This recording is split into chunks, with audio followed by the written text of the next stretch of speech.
eggs. Don't eat flesh. but it should. I think. I mean, I try not to delude myself that when I eat vegetables, no suffering came. I think that's a good point you're making. So, of course, it's true. It's better to be a vegetarian. It's even better to be a vegan, definitely.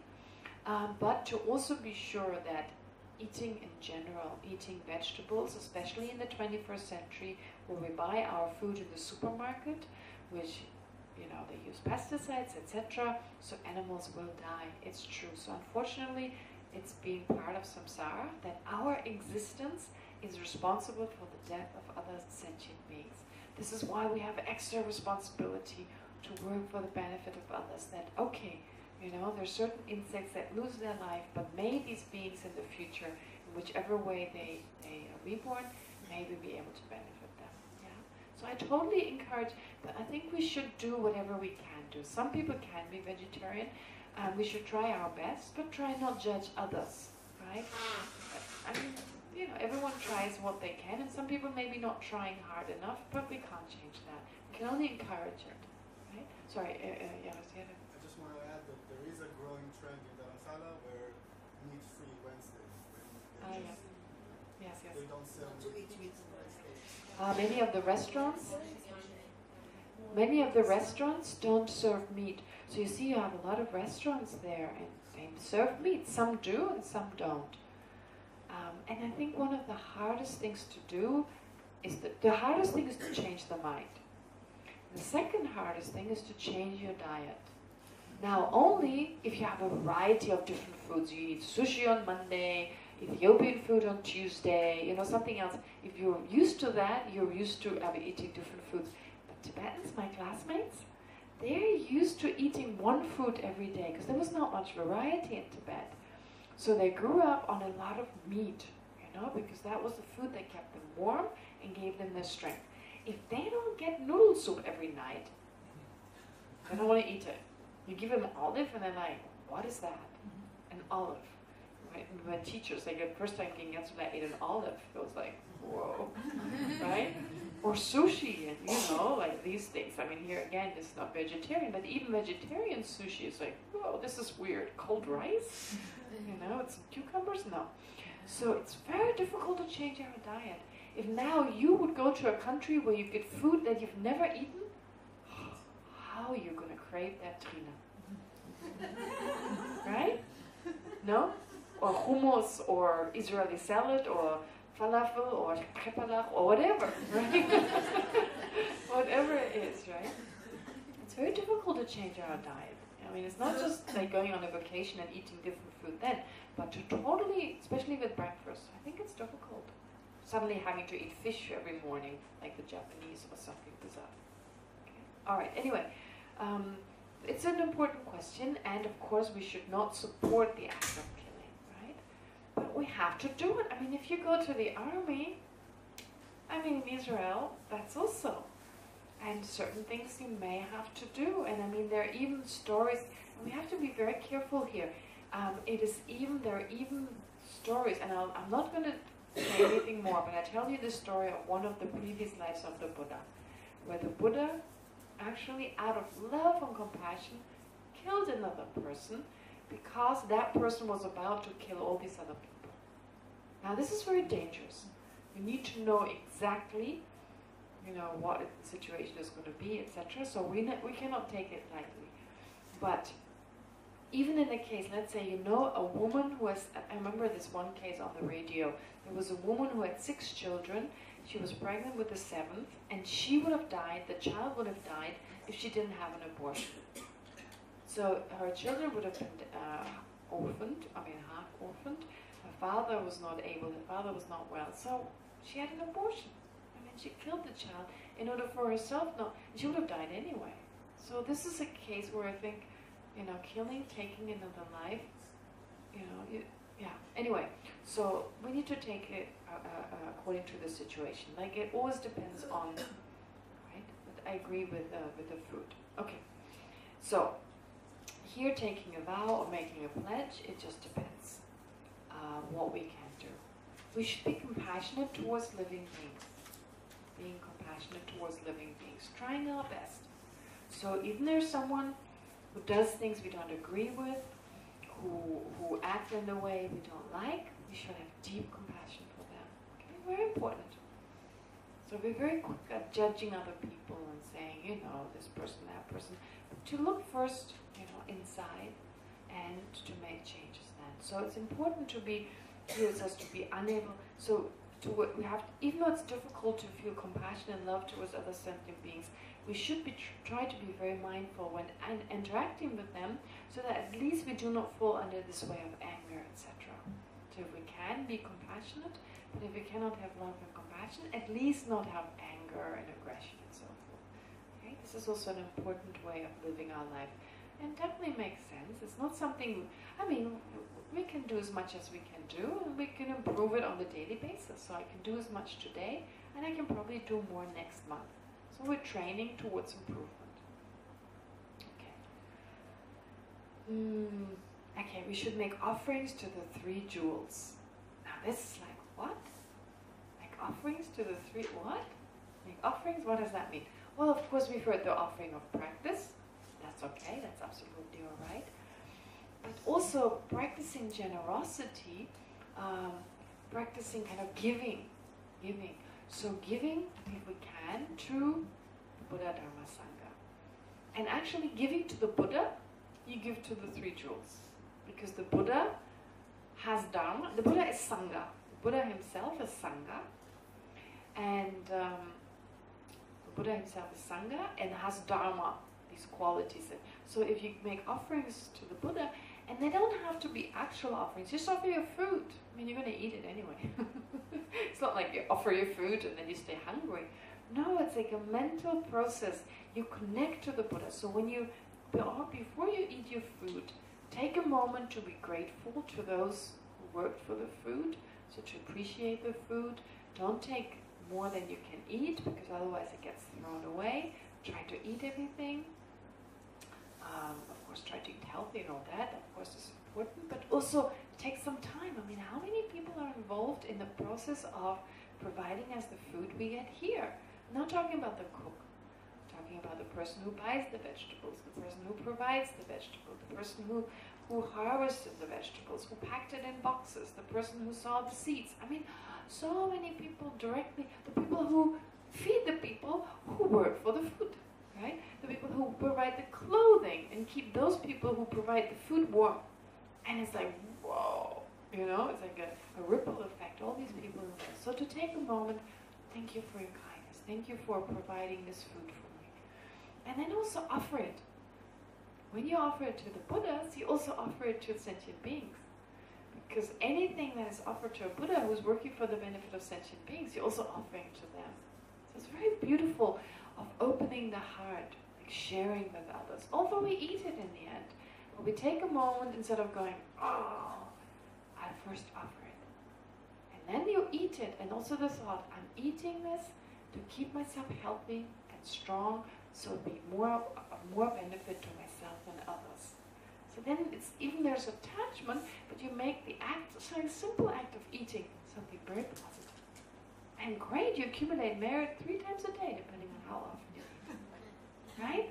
So you can eat, enjoy your food, make it very meritorious. Every time you sit down, you take a second to think what I just said. You don't have to recite a prayer. You don't have to hold up your plate.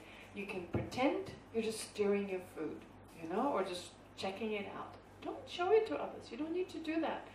I need to talk about it. We don't talk about our anger either. We keep our envy inside. So, you know, why should we advocate what we're doing? But you make it meritorious. And then when you eat, you can keep that thought. Appreciation for those who've given me this food, etc. And enjoy the taste. Of course, enjoy it. But also have the thought, I'm taking this to make myself healthy and strong so I can be a benefit to others. Okay? Very meritorious. And we can't always do it, but we can train ourselves. It becomes a habit so that automatically you do it after a while. Okay. So this is why we also encourage people not to talk during these courses, because it's very difficult to have a conversation and think like that. So it gives you the opportunity to do this, and then you can learn to have a conversation and still do this. You can learn to multitask.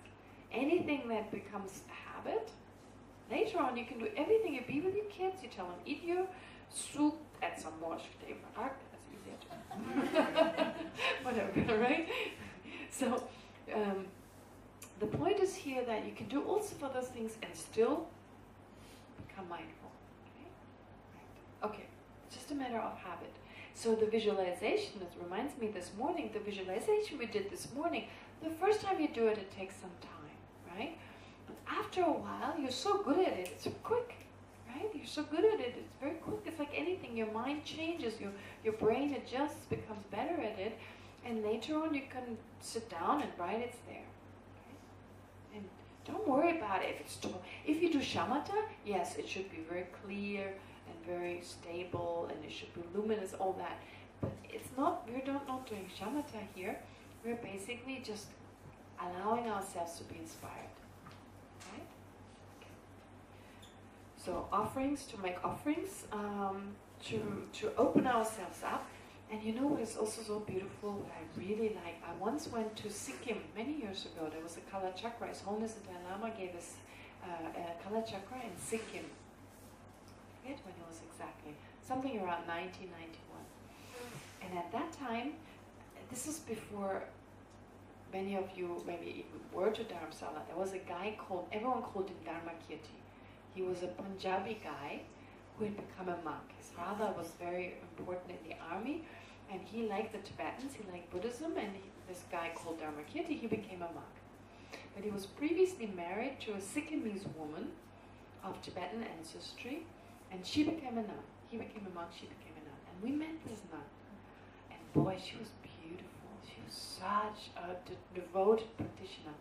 And she had a daughter. She lived with her daughter. He was looking after her daughter, but she was a nun. Okay, it was, you know, she lived in a society where it was totally okay for a mother to be a nun and having children. I mean, she had the child before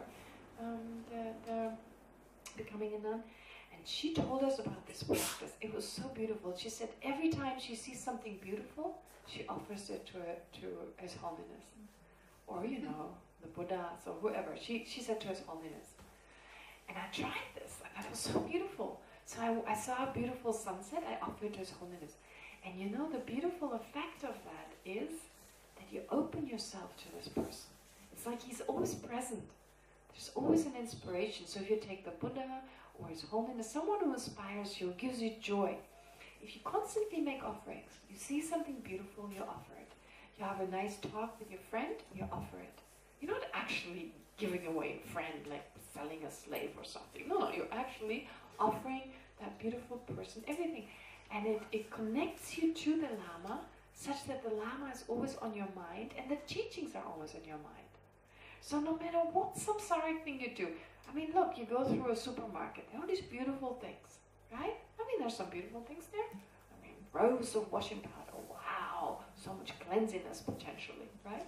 You offer all that. And it's super pretty, you know, blue, yellow, blue, green, you know, all these different colors. So you offer all these beautiful colors.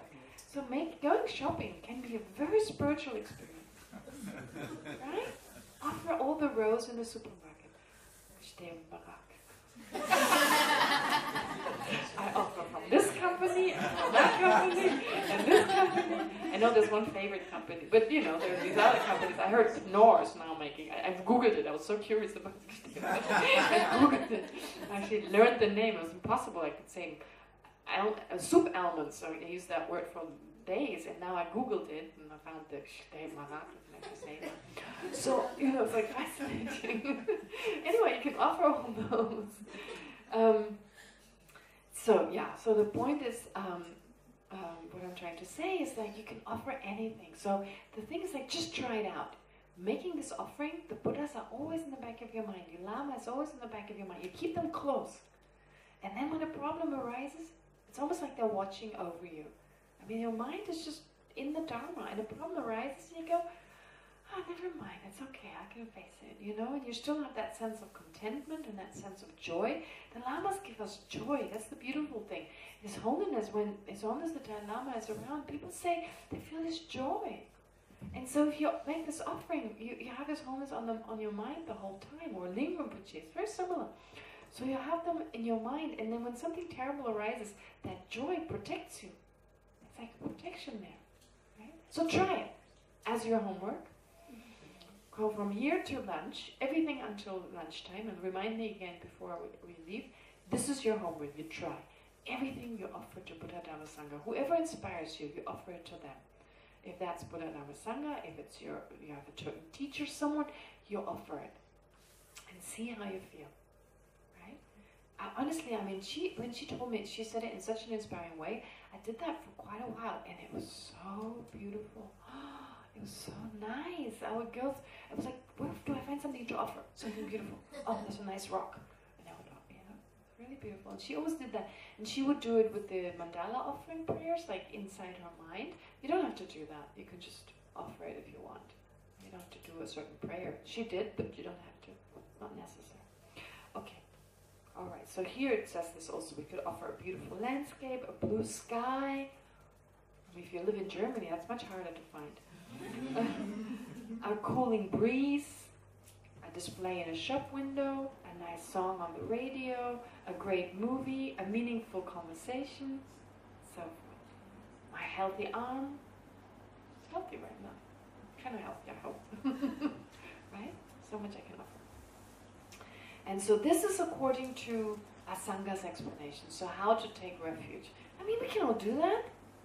I mean, there's nothing that's impossible in here. It's nothing that, we have to quit work and go into the mountains. No, we can do this. All right. And then there's the oral tradition. Now, I thought to make a meditation, to meditate on this, take some time, and just go through it again, and visualize yourself doing it. So I'll guide you through it, and just see, imagine you're doing this in your own life. See whether it's possible. Okay? Let's do a meditation together.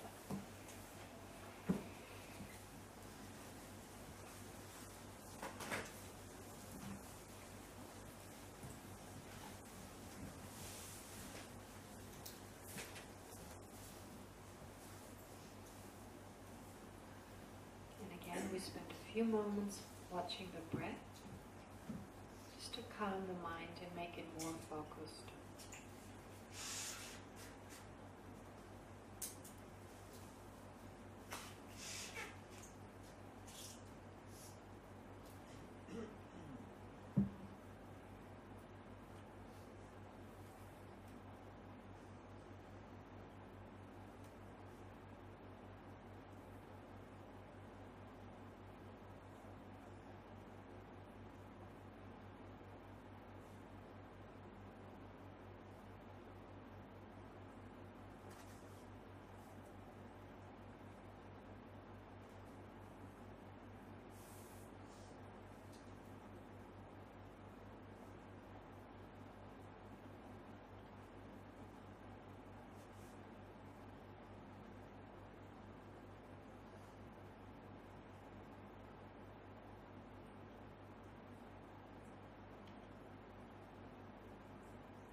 Part of taking refuge, we should rely on an excellent person. That is, we should rely on a qualified teacher.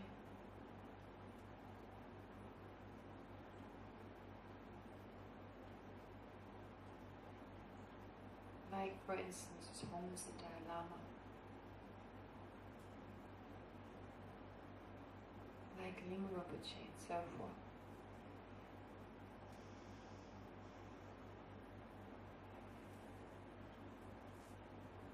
And this doesn't mean we have to always be around them physically.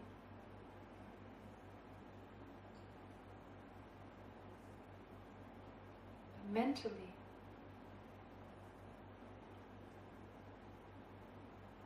Respect them.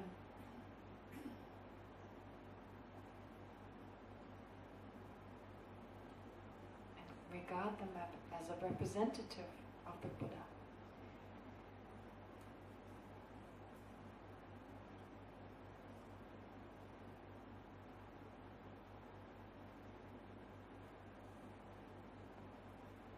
See whether this is something you can do. Make it part of your own life.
We should also listen or study the excellent teachings.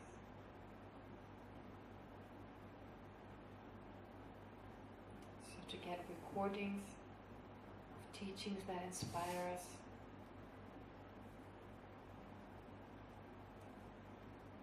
that we find helpful for our own practice.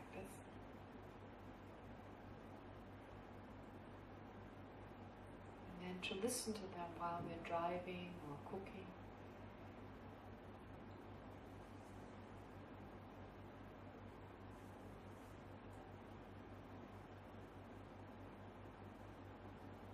Or when we find time to read books, join study groups, and attend retreats.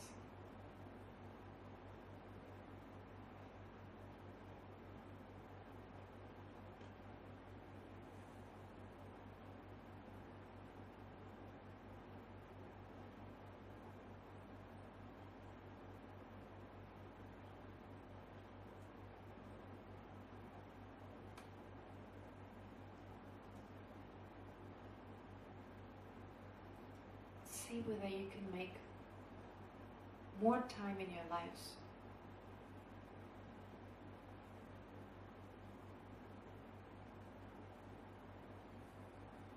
to spend more time learning about the Dharma.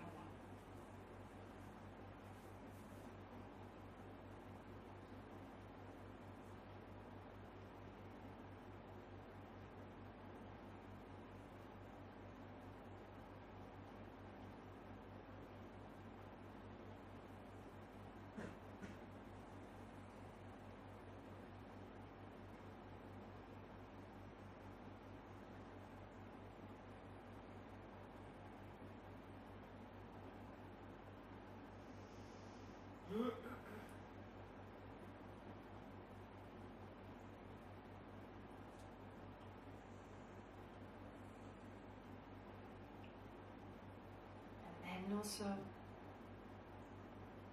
contemplate the teachings properly.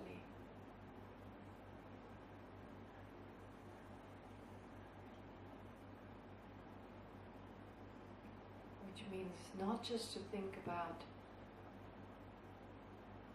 the different topics intellectually,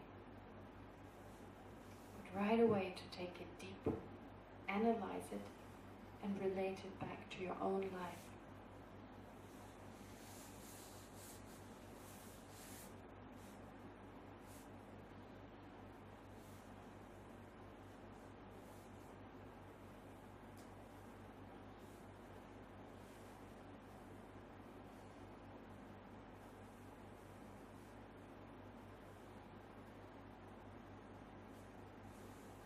When you read a book, read a passage, and then meditate on it for a few minutes.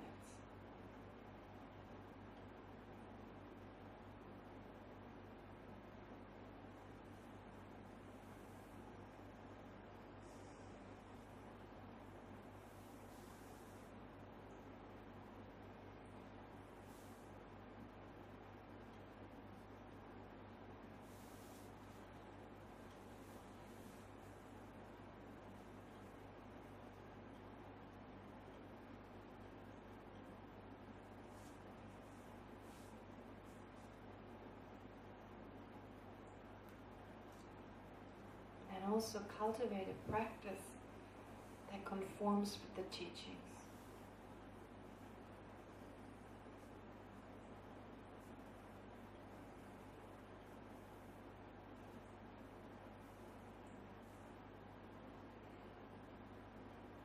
So when we have a problem with another person, for instance, to make that person our object of practice.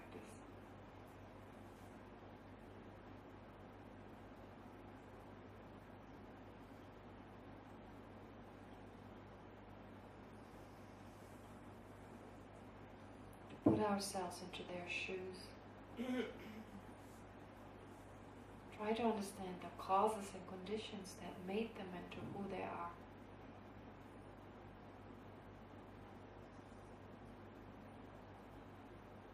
And generate love and compassion.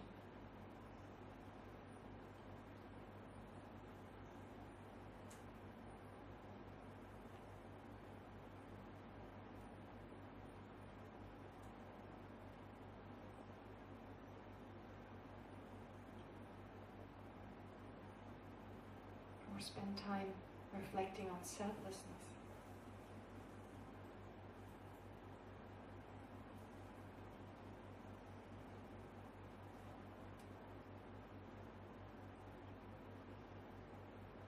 Try to see whether you can fit that into your life.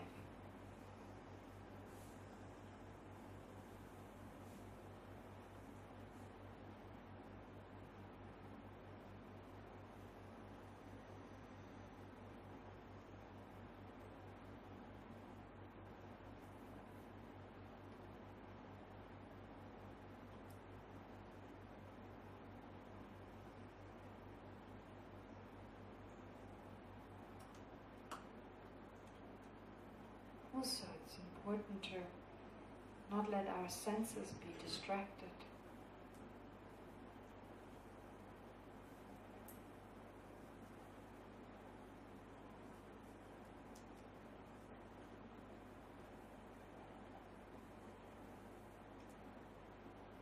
So are there any improvements in your life that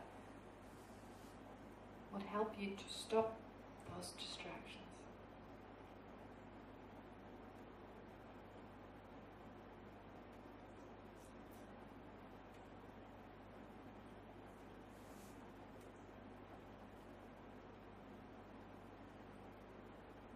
Maybe instead of being distracted by beautiful sense objects, offering them to the Buddha, Dharma, Sangha.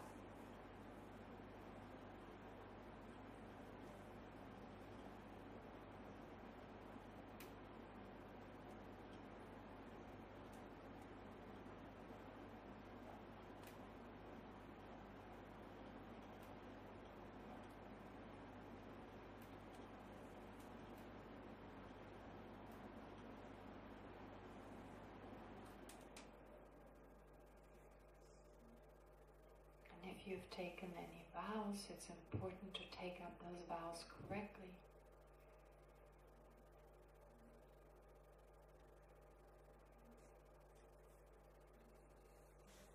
And if you haven't, maybe consider taking the Mahayana precepts.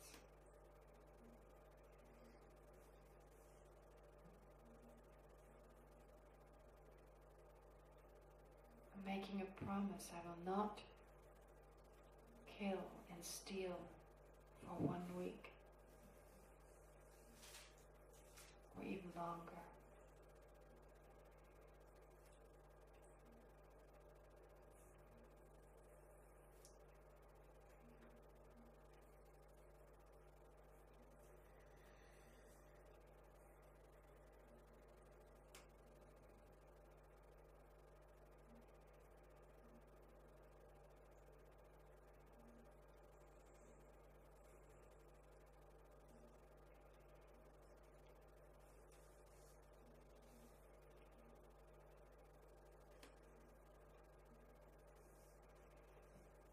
See whether you also can be more compassionate towards others. Is there room for improvement?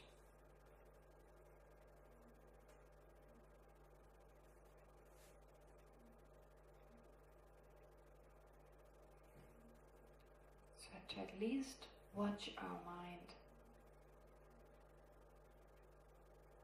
when encountering someone who usually annoys us.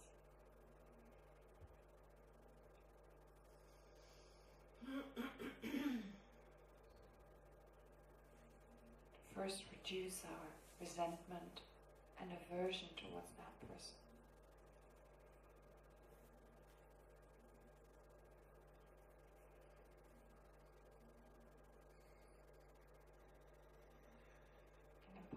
If possible, to generate sincere wish for that person to be happy, to be free from problems.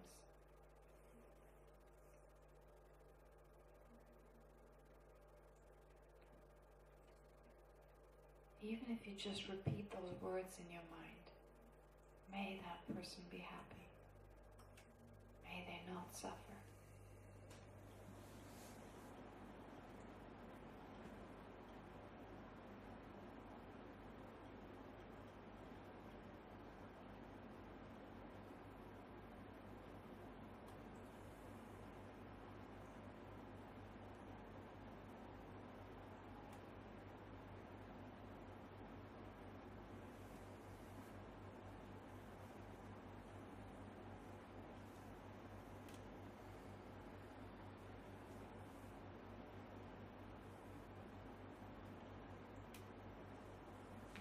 We should also strive to make offerings to the three jewels.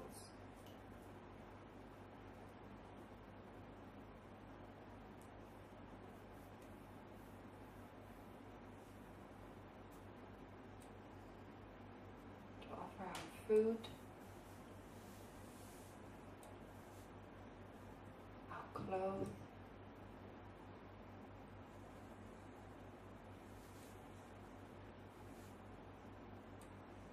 house or apartment, or car, offering everything to the three jewels.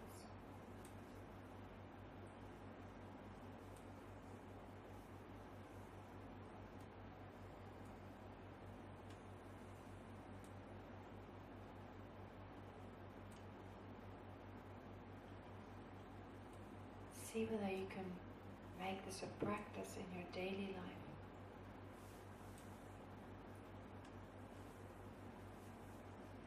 Offer it again and again.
So this is something you can always go back. You can go back to those precepts. Those are the general precepts. You find them in different texts and check. Oh, is there maybe time for doing this, for doing that? Going back to it every now and then and see, what am I doing? Where can I improve? I mean, what am I already doing?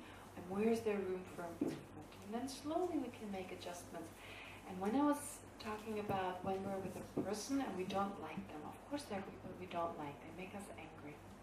But there are tricks of transforming our mind towards being more compassionate. And it doesn't mean we have to be showing to them like, oh, you're so great, you're so wonderful. We don't have to, we can still be firm with them. But there are tricks. And like what I said before, you just think, you just force yourself to think, may they be happy. May they, just repeat that sentence in your face. Why am I saying that this is effective? Well, scientists have found that when you're in a bad mood, what is effective is make yourself smile. Just make yourself smile. That has already an effect on your mood, because the muscles you use, whatever you use, that already affects your brain. It affects the chemicals in your brain that are responsible for the, moodiness, whatever, and even just that. So, if, for instance, you're angry with someone, you repeat in your mind, it's so wonderful they have these qualities. I wish they had even more of that. So you're just repeating this in your mind, and by doing so, your brain is being used in a certain way, and although it doesn't come from the depth of your heart, but you start changing things around, and then you can actually feel it after a while. Oh, may they be happy. There's something you envy another person of. You go in your mind, you go, I wish they had twice as much of that, even 10 times as much. So slowly, you can kind of trick your own mind, the mind that was envious, because we need to be aware it's in the mind that's envious in that moment. So you counteract it with another mind. It's just another mind. Make another mind arise that is like, how wonderful for them. And that doesn't come natural, but you allow it to stay, and then the other one pops away. And you make this into a habit. Likewise, if there's aversion for that person, really what it is an awareness that pops up, and it goes, oh, I don't like this guy, he's really annoying, they're always doing the same thing. And then you go, another mind, you make another mind, may they be happy, may this person have no problems, may this person be truly happy. So when that mind arises, it's a bit like when you put up the heater in your room, the cold subsides. You can't have both. You can't have heat and cold at the same time. So one serves as the antidote of the other. And even though it's totally artificial, and the anger is stronger, but you don't allow this thought to go away. And slowly you feel it'll be weakened. Right? And every time this happens, you do it again. Yes, Emma. I want us to add that it's also in the brain that the synapses that we're doing actually contact another habit. Then you make the synapse more stronger to this connection that when you're angry, now you don't continue angry. Yes. So now you have another habit. And then this is the connection, that new connection you are actually doing. Yes. This is very important. So, yeah. Very important what Iqbal just said. So let's also remember, it's not just that mind is doing it, but actually that there's something happening in the brain. There's something happening in the brain that from one moment to the next, it's different, in the sense that synapses of being envious, that is being weakened, whereas now you're generating a new synapses that is associated with rejoicing in others. So it's like your brain is not the same after doing that, which makes it easy the next time. So this is how habit building, how you build a habit. You make new connections, new pathways in your brain, form new synapses. That's why I think it's really good to read those books about neuroscientists, in particular neuroplasticity, because that gives you a sense, oh, I just created a new synapses. I got a new brain now. I want to get more of this, right? I think we live in the material world. We are much more familiar with material things, and whatever happens to the mind happens in the brain, at least on that course level right now. So this is something very inspiring, how we can start controlling our own mind. It's beautiful what we can do. And there are all these little tricks, like you say yourself, you tell yourself, this person is wonderful, they have these beautiful qualities.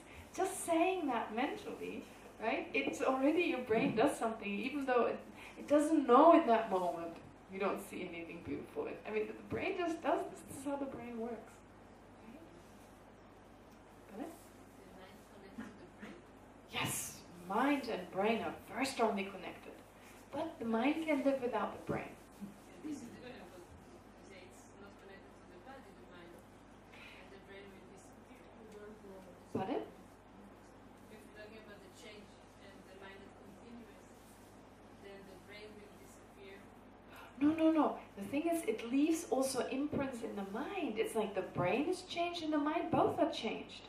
So it's not like you only change the brain and the mind is just happy to be around, and when it leaves the body, it has disappeared. No, both mind and body change in that moment. But the change we are more aware of, or science is more aware of, is the change that can see. Because in the brain you can you use machines, etc., check the synapses, or at least infer that there's a change. So mind and body are mind and brain are strongly connected. My question was when we die. When we die. No, that's different, because we have different levels of mind. We have coarser minds and we have subtler minds. So the coarser mind is the one that is active right now while we are alive. That's the one very strongly connected to the brain. At night, our mind becomes subtler. The brain is less active. The mind is still active, but it's subtler. Subtler. More subtle. Yeah, more subtle. It's not as obvious. It doesn't need so much the brain for it. Subtle, yeah. So it's coarser, as in like more obvious, more connected to the brain, and subtler in the sense that it's less connected to the brain. And at times it's coarser, at times it's subtler. At times there's strong brain activity, and at times there's less brain activity. And when we die, the brain can actually, even the brain is shut down, then the subtle mind arises. And the subtle mind connects to the coarse mind. So whatever imprints are left on the coarse mind, now they're on the subtle mind. Yeah, and it continues on. There's some residue left on the mind because of the actions. And then when we're reborn, again, it's very subtle. And then when the basis for the mind, whatever brain that is, whatever nervous system is ready, then a coarser mind can be activated again. Okay. So this is how this is. And there's some beautiful there's some beautiful stories of people. Again, you can Google this. It's very easy on YouTube. There's a lot of material available. So one example I can think of is of a person. She had an accident and she died. She was momentarily, she had a near-death experience. She was dead for a while. And so it was during a car accident, and the ambulance came. It was a British woman.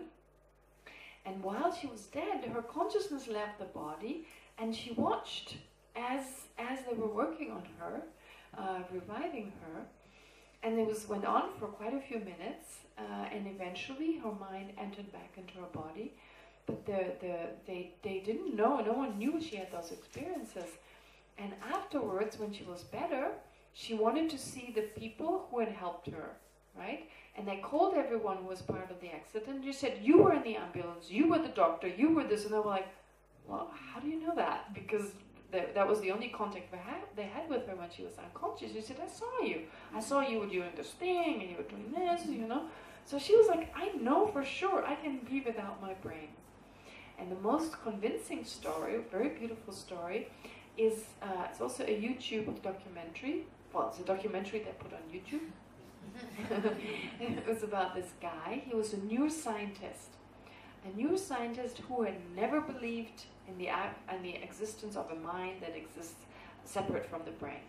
And one day he had a disease, I think it was meningitis or something, and he went into a coma. And his family thought he was going to die. It was pretty serious.